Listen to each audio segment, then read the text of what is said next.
The formula for this team is to carry their quarterback to a championship because they have a great defense and they have all those runners with Leonard Fournette. Ground it and pound it. That's the key to the execution.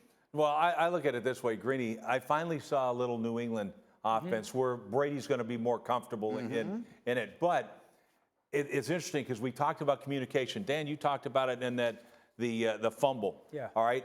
The communication has to be better between player to player, and it also has to be better between coach and player. And you're seeing it a little bit right now.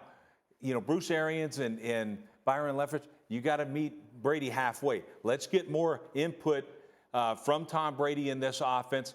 And I think you're going to see that this is a work in progress. But if they want to get to a Super Bowl, they're a long way away from it, in my opinion. What do you think, Dan? You're exactly right on the formula of how they need to go about this. And they started doing it a little bit more yesterday. I said coming off of week 1, they needed to do 3 things. Put Tom Brady under center more. They did that yesterday.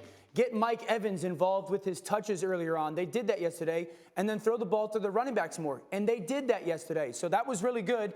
And I would say this. This team has shown glimpses of being dominant on the offensive side of the football. They were dominant in the first half yesterday, both running and throwing the football. And then they've shown the ability to be dominant on defense as well, where there's stretches where they just completely shut you down. So the formula is, let's be really methodical on offense, hit some big plays in the play action game, and then suffocate you defensively. And they showed that for a glimpse yesterday. It's a quick second here, but how good is that defense? That's the key. We'll see what New Orleans is tonight against the Raiders because they didn't do much against that Buccaneers defense. That, I think, is the best element of their team. Yes. Well, I think it is right now, but if they're going to win a championship, it can't be. That offense has to be what pulls them. Look, that defense, you guys want to crown them as the best defense in the league?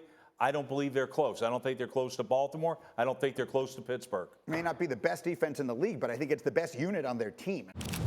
Dan, I don't know what to say, so you go ahead and say. Well, I mean, let's give them a break for the first play of the game. The 49ers are a notorious throw football team. No, they're not. They're gonna run and they looked really well prepared to handle one of their staple plays, which is the toss sweep. I don't know what is more embarrassing. The fact that the owner called Adam Gase brilliant, or the very next game, that performance happens. Because it's for them to go out and look so unprepared versus a team that was down 5 really good players, 3 of them on their defense. Someone's got to tell me why.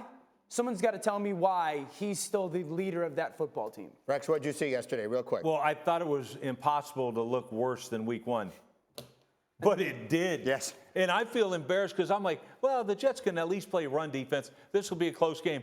And literally an 80-yard play for the first play of the game untouched. And thank God they had a 67-yard run called back. Because it was just amazing. 3rd and 31. 3rd and 31 to run the ball.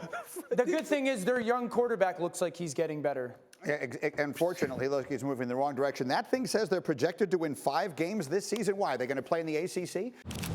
Some will look at that, Rex, and say, see, maybe they didn't get it so wrong in the draft. Is that the way you see it? No, I say, see, that's why they got it wrong in the draft. I mean, look, you're that close away from being in the Super Bowl. So, hell no. I mean, what, you're going to draft a scout team quarterback and that's why you're having the success you got? No, you could have helped your team anywhere, CeeDee Lamb, whatever. I don't care who it is. You could have improved this team. And here's what I think is going to happen. I think karma's going to get them in the end. I really do, because if you're drafting, you disrespected Aaron Rodgers, and I think it's going to bite you. We see that differently. You know, I was one of those people who was okay with them not taking a receiver in the first round. I think the Packers are the crown of the NFC right now. Through 2 weeks, I agree. I could tell you why. Their quarterback's playing the best football he's played in a couple years. Their running back is the most underappreciated player in football. Aaron Jones is tied in the NFL, for the NFL lead in touchdowns over the last 2 years with Christian McCaffrey. And the receiving core has become more than just Devontae Adams. Allen Lazard and Valdez-Scantling have developed into becoming viable options for this football team. And then they have the best offensive line in football. And so this team is the crown or the the best group or best team in the NFC through 2 weeks. RC, let me ask you this. You've had your share of battles with Aaron Rodgers. If his team is going to run for 259 yards as they did yesterday, nobody's going to beat him, right? No, you're in trouble, especially with the way he's throwing the ball. There were some drops yesterday as well. Right now, I'm just hoping that the Detroit Lions really save up their money, put all of their pennies together, and make sure they buy Aaron Jones a proper Father's Day gift for being their daddy yesterday, because he was all over the field in the run game, in the pass game, and he was amazing, and they could not stop him. This was also, you know, and don't get me wrong, the Packers are good, but let's not get too ahead of ourselves and crown them as the best team in the NFC, because the big brother just beat up on two little brothers who aren't very good right now. If you look at the end of the second quarter, the Detroit Lions have the ball backed up. They take a sack. They give the ball to the Green Bay Packers. The Green Bay Packers come back, score a touchdown. They get the ball out of halftime. Aaron Jones for 75 yards. Right now, the Green Bay Packers are doing the things that they need to do. And Aaron Jones has picked up right where he did last year. But this team still has some holes, still has some deficiencies, and we haven't watched them get dragged into deep water yet. And we saw Davante Adams get a little banged up yesterday.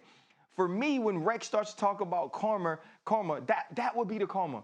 If somehow Davante Adams gets banged up, and Lazard, who has stepped up, and Valdez-Scantling, who has stepped up and played better through these first two games, has to carry the load from the wide receiver standpoint. Right now, the Green Bay Packers are doing really well, but they started last year like this too.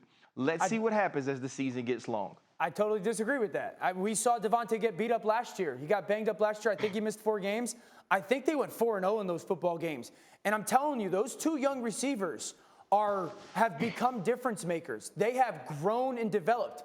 And RC brings up like a fair point, but when you have the best offensive line in football and a versatile piece like Aaron Jones, you can figure out ways to mask an injury that will last for a couple games. Thank you for watching ESPN on YouTube. For live streaming sports and premium content, subscribe to ESPN+.